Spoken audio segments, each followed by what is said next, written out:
be to represent the community values of the community at the time, or should it be to represent what they feel is a higher standard? And I believe you opened the door to that talking about the Rosa Parks case, which has that particular feel to it, because again, if you were one place, you might say, I will not prosecute. The other side, you might, of course, I will prosecute because it's community values. I'm very interested in that concept.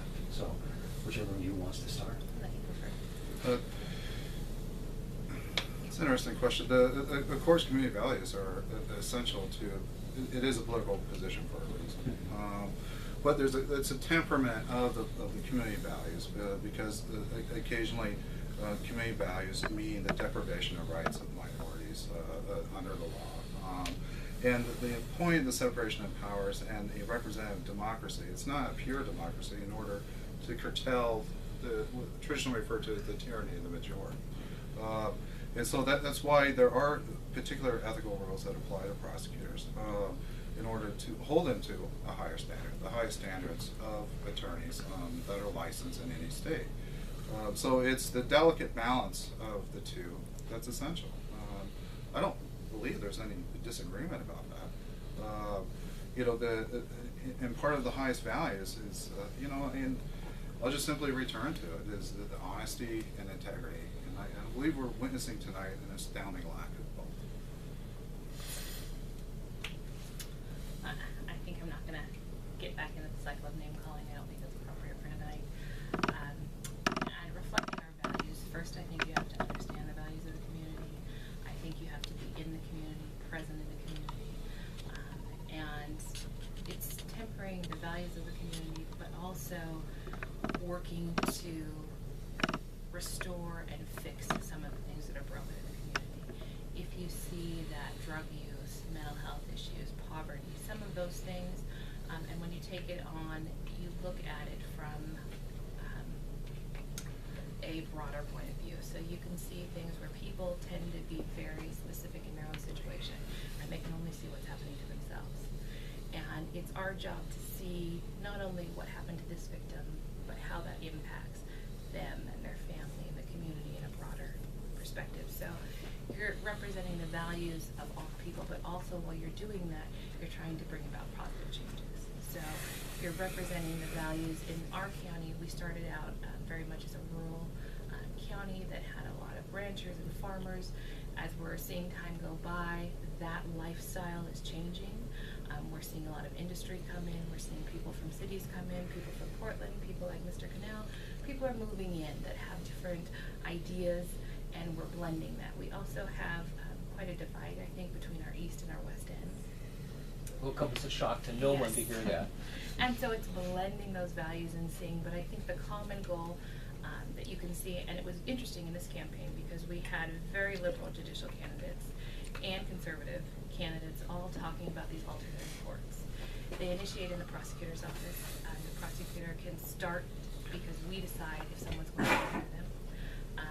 And you can push more on those alternative courts. And as we see a lack of resources, it's refreshing, I think, that we see it from both sides. We're not seeing conservatives over here pushing them and liberals over here apart.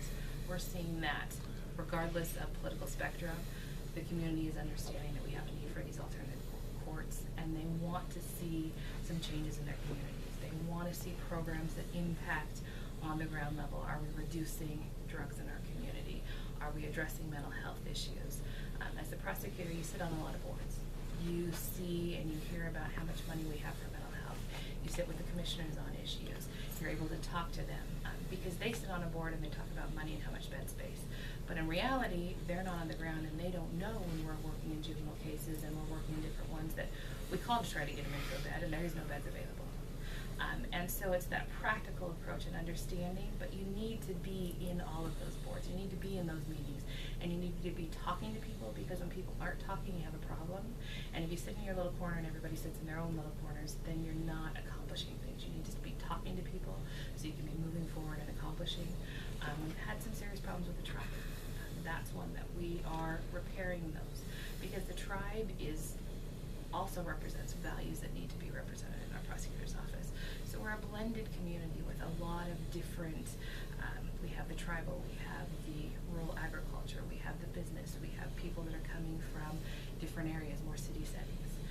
And so it's recognizing those people, talking to them, and bringing them to the table so that you're representing all of the values. So let me ask the elephant in the room question, so to speak, which is, there's been a reference made to the record of, how do you put it, the lowest convictions and most dismissals. Longest case to longest. So, can you speak to that? I think I have, and I know that was the piece that you did early on, and we addressed that as well with charging philosophies. There's a lot of different things that come into play with that. We have brought up our conviction rates at trial. Again, it's how you measure things and what you're doing. For example, drug court. If you're in drug court, you have 2 years to get clean. So what you want is a long case delay, because the longer the case delay, it means that that person's succeeding in drug court. And also, you're hoping that you dismiss all of the charges, because if they succeed in drug court, you have dismissals on everything. With these alternative mechanisms, we're using mediation a lot, reaching out to Six Rivers and some other things that we're trying in the office, and that does take time to implement those programs and reach out to them. We're able to dismiss cases, and we had one, it was a particular family. There were 3 individuals that all had restraining orders against everyone. They lived very close to each other, and we had a total of, I believe, 11 charges that were pending in multiple charges. We had them in and out of jail. But the problem is they still live in the same spot, they still have the restraining orders. So we keep seeing the same things over and over again. What we did is we dismissed all of the charges. We had them go to mediation, which they're still in. Things are getting better. They're understanding how to talk to each other, how to deal with each other. One of the issues that we have is when we have high poverty rates, it's interesting to see how they utilize the criminal justice system. And it is somewhat of a socioeconomical idea, I think, for them, because you have, for you and I, we may not call the cops if our child starts yelling at us or cussing us. Some of the, and we see it in our lower economic status families, they'll call the cops if their child cusses at them, if their child yells at them, because it's the job of police to monitor what's going on in their home. We see them call the cops if one brother pushes another brother. We see the cops called, we had one where a gobstopper was thrown. So you have this different utilization, and in those, a lot of those are all of our direct filings and the officers cite on things. Some of them they use discretion, some they don't. But it's just a different type of utilization of the legal system. And again, that goes what you were saying before about mirroring the values that we see in society and then trying to elevate some and educate. So it's putting, when we see those type of things, it's not ignoring it, it's not prosecuting it, but saying, okay, what can we do to step in here? We had another case where we have a juvenile that was abused in a home. And while we're charging, the idea is that we found out there were more things going on. So how can we access counseling for that father? One of the things that we were trying to do is work with juveniles so that we could get money so the person could actually drive from their home to the counseling office. So in Clickitat County, we face so many unique obstacles: transportation, access to services, poverty, the combination of things that's just really important that we find creative means to do things. And we don't have to be stat driven. We don't have to look and say, okay, we have to charge this and do something because it's been 2 years, or we have to do something here because it's been 6 months and I need my staff to look good. We look at the case and we look at what's best for the community and what's best for the victim. And is every case going to be perfect? No. Are we picking things up and cleaning up things and offering more services? Yes. But overall, we're doing a good job, and we're always increasing the services, and we are increasing the positive impact that we have on the community, and we're going about it in a way that we're not just incarcerating. We are repairing families, and we're looking to assist families in making a positive change and making their lives better and the lives of the community better. Do you want to address that one? Well, I didn't hear an answer. What I heard were a lot of excuses that apply to multiple counties, and it sounds like a desire to work as a social welfare agency. The community wants those that harm others to be held accountable, and it's not a question of stats. If we were in the middle of the road or even somewhere close to it, it would be a different story. But we're at the bottom of every objective criteria in the state. That's not what this community wants. The criminals let out, people not to be held accountable. That's not what this community wants, and I know that for a fact. The key to effective prosecution is holding individuals that harm others accountable. Every county has drug courts, every county has alternative resolutions because multiple studies indicate it can be a cost-effective way to reduce recidivism. And reducing recidivism is obviously a valid goal for the criminal justice system, for all the different parties involved, the judiciary through the judges and the probation departments and the defense bar and the prosecutors all working together to identify individuals that need more help. That's a minority of what goes on in the criminal court, in the caseload. The majority are recidivists who believe in the ability or that you're warranted in harming others and not respecting the rights of others. And it's not about engineering a social outcome that using the government to engineer a social outcome that you believe that agrees with your philosophy. It's using the mechanisms of the state to stop people from harming. And occasionally that means removal from society. And that's an appropriate mechanism. Again, we're not talking about middle of the road. We're talking about what, by objective criteria, is the worst performance. If a child comes home and presents a report card to you, and it's 3 Fs and a C, but they say, oh, don't worry, I'm doing really well, the teacher says I'm great. Would you accept that? I don't think we should. And I think that's why, again, and we didn't hear an answer before, as to why doesn't law enforcement support her if things are going so well?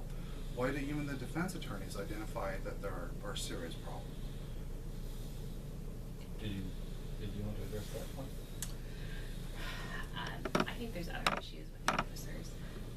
We are elevating the standards of our courts. We're elevating the standards that we insist upon in our office.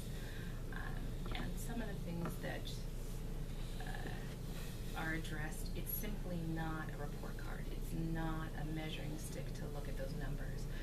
And when we talk about delays, you know, like the case that you jumped off of the Friday before trial, and you said that it was because you were running for prosecutor, but I'm sure you didn't wake up that Friday and say, I'm going to run for prosecutor. We knew ahead of time that you were. You continued to build the county and jumped off right before. There's also been issues with not getting along with clients, and so you withdrew from the case. We had one DUI that we talked to the victims on, and there were issues. So it's not, and your delays that you're looking at are not solely driven in the prosecutor's office. And some of those delays, there's positive reasons why we're having those delays. Other issues that we're having in the resolution of cases, you may have people that are warrant status. There's a whole bunch of things going on. Also, access to commissioners for more trial dates when necessary. We have on the next trial docket coming up 6 trials set for trial. And so there's things that you have to do to resolve those trials. And if it means that you're offering a plea where they may dismiss the lowest charges to get the highest charges in that case so that you're shuffling things around so that you're taking the cases that are the highest priority to the county, we do that. And we have gotten sentences of high prison sentences for child molesters, for murderers, for things like that. So to say that we're not holding people accountable, I don't think is accurate. I also don't believe that you can dismiss the fact that mental health and drug addiction are the major reasons why and driving factors in the crime. And first off, I did it. But you still didn't explain law enforcement. And see, again, this misrepresentation and innuendo. You know very well I have an ethical obligation to withdraw from a case if the client wishes to do so when I am running for prosecutor. And then you assert that it's billing the county. That's simply completely inaccurate. As that was a retained case, and he had the choice of obtaining new counsel, and he exercised that choice, as was represented in the court. The case would not have been pending for so long if your office hadn't sought continuances on it. Maybe we can I want to throw something different out, something a little positive. I want each of you to talk about a case you were particularly proud of your performance on. You really thought I shined. And explain it to us in lay people's, non-legal people's terms. It's a very conflicting choice for a person that's actually practiced law for a while, especially as a defense attorney, because there are cases in which you do an astounding job, in which, on a personal level, you might not be thrilled with the result. Yeah. And so, attending acquittals on a Class A felony, series of Class B felonies, I apologize, in which the person was facing 25 years. Was frankly an amazing accomplishment when the jury was out 30 minutes. Yeah. As defense attorney, it's not necessarily pride, but it's pride in industrialness of hard work, of putting together a case and knowing the case inside and out, which is my reputation. That's why I have a stellar reputation among the bar and the judiciary for being an effective attorney.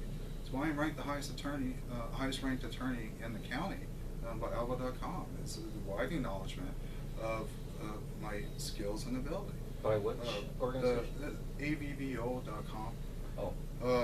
And so, there are multiple factors. And the prosecutor, there was one case in particular I think still sticks out in my mind on a domestic violence case where an uncle, it wasn't the stereotypical definition of domestic violence. The domestic violence statute is very broad and encompasses many different instances in which I think the layperson would think, but really, that's two male roommates getting in a fight over rent. That's domestic violence. And there's numerous examples, and it was an uncle and his nephew fighting over the treatment of a pit bull, and it still sticks to this. It's been many years, but it really sticks in because we brought the dog to court in order to establish that it was a well-behaved pit bull, and we worked with the dog in order to establish the hair-trigger nature of the uncle's temper. There was a lot of effort went into that because the uncle, unfortunately, had numerous convictions. I think he had about 4 or 5 assault convictions, and it was a situation where negotiations weren't appropriate. He needed to accept incarceration, and coupled with long-term anger management courses, which he wasn't willing to do, which many defendants don't want to do. That's why a lot of defendants will go to their defense attorney and say, "I just want a delay," because there's a refusal to accept responsibility, and it's it's quite fascinating that it's the job of the prosecutor to conclude matters in a timely manner. They're discharged with the responsibility of obtaining justice. Defense attorneys are discharged with the duty of representing their client. And there is often a 180-degree conflict with the interest of the state through the prosecutor's office and the defendant. So that's often why any good defense attorney knows when you have the facts on your side, you rush a trial. When you have the law on your side, you rush a suppression hearing. When you got neither, you just delay. And it's been the prosecutor's office checking out the last 3 years that has allowed the defense bar to control the dockets and control the caseload in this county to where we do have the longest case delays. Lori? I would just add that if anyone has met either my chief, Kate Matthews, or Brian Aaron, they're checking out. They're incredibly skilled, well-crafted attorneys.